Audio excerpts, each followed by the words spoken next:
Time goes quicker than expected, and it's been almost 3 months since our initial review of the S22 Plus. Now that we finally have the S22, we thought it was time to actually give our long-term thoughts and review on how both the S22 Plus and S22 have held up.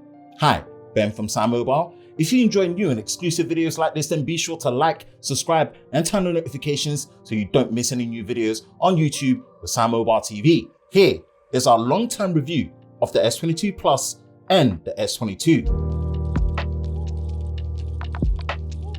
Yes, this will be a review on both the S22 Plus and S22 together, as they're practically the same device apart from the size.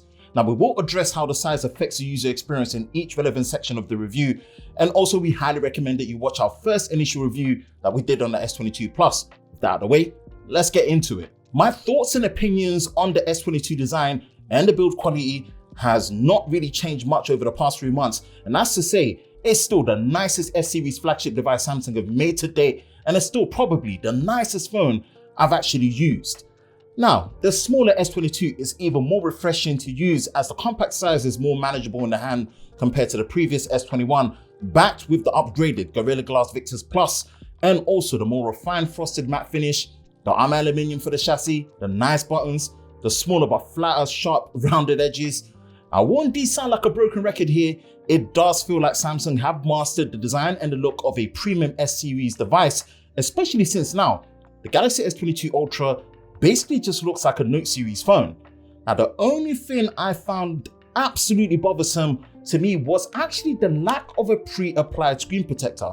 Now, I didn't find it much to be a problem in the early weeks, but as time has gone on, there are light micro scratches that have appeared in front of the glass of the S22 Plus when using it. I definitely recommend getting a high quality glass screen protector, and this shouldn't be much of an issue thanks to the fact that the displays on both these devices are flat. By principle and also by specs, the display and audio experience is pretty much the same on the S22 Plus and S22, but with, of course, slight differences. With the S22 Plus, it's using a 6.6-inch display with a full high-definition plus resolution, 120Hz adaptive dynamic AMOLED display panel with an increased maximum brightness of up to 1750 nits.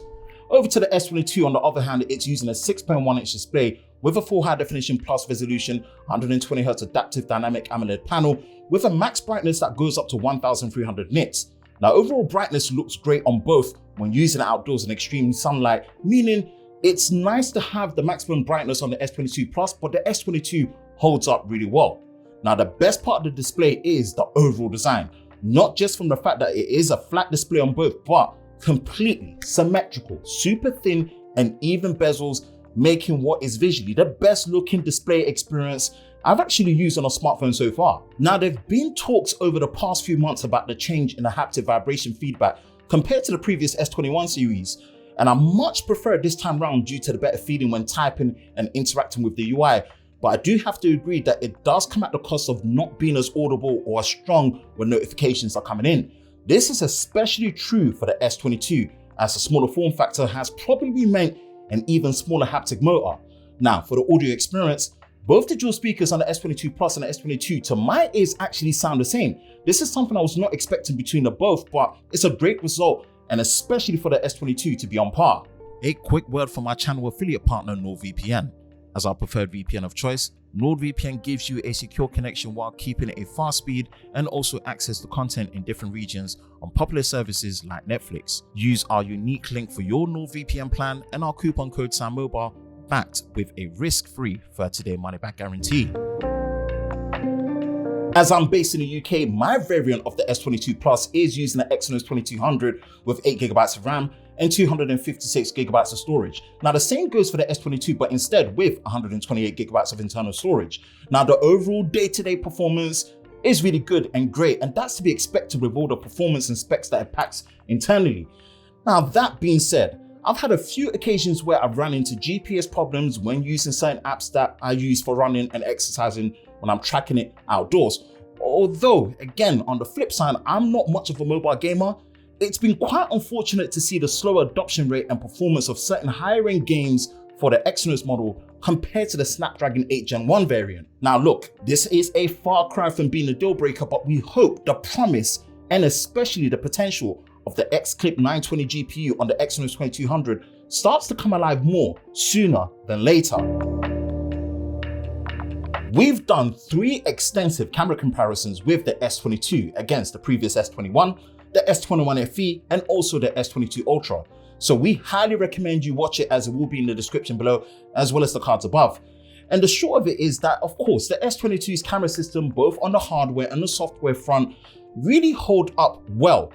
Now, the selfie camera for the pictures really stands out to be pretty much probably my favorite part of the phone, especially when it comes to the excellent edge detection and blur when you're using portrait mode. Video performance is good all around with great detail, stabilization, and especially dynamic range. A couple of frustrations for me still stand out with the lack of flexibility in changing lenses when shooting in 4K 60 frames a second, and also after my camera comparison with the Snapdragon 888 variant of the S21 FE, the difference in the image signal processor, the ISP performance of the Exynos 2200 in photos is something that slightly left me wanting more. But you know what? Away from that, overall, great job when it comes to the cameras on the S22. One UI 4.1 with Android 12 has been a joy to use with an overall stable and fluid experience. Now, there hasn't really been much of a slowdown for me when using it, but there has been some occasional stutter that has crept in here and there when using certain apps. As of most recently, for the monthly update that we have right now, I haven't experienced much of any stutters, meaning one of the strong points of the software is definitely Samsung's prompt updates to fix some bugs and smoothing things out for the best user experience. We also discussed this topic in length on the SamMobile podcast in how now, with the state of One UI and also Samsung's promise of 4 OS version updates, meaning that the S22 should be good all the way up to Android 16, Samsung have basically become the default version of Android to use, not just when it comes to the hardware, but also for the software. I would love to tell you at this point in time that the battery life and the charging experience have seen a dramatic improvement after all the updates and the acquisition of the new 45-watt charger, but sadly, that's really not the case. Now bear in mind, the S22 only supports 25-watt charging, as 45-watt is reserved for the S22 Plus. As we demonstrated before in our previous charging test, the 45-watt charger makes no real difference to the charging speeds, and most important, the battery life on the S22 Plus is still more or less a 3 to 4 hour screen on time device. Now, this actually translates to near enough being the same on the S22, which in some ways is a good thing as it lines up to be on the same level as the S22 Plus. The battery life overall, again, it's not bad, but you will have to manage your usage on heavy usage days and optimize your settings like using 4G instead of 5G. The S22 Plus stands out to still be my favorite S-series phone this time around. The S22 most likely holds the crown if you still desire a compact-sized top-tier flagship device. With the S22 Ultra basically taking the place of the Note, all but in the name, the S22, in my opinion, is pretty much the definitive S-series device. Do you agree? Let us know in the comment section below.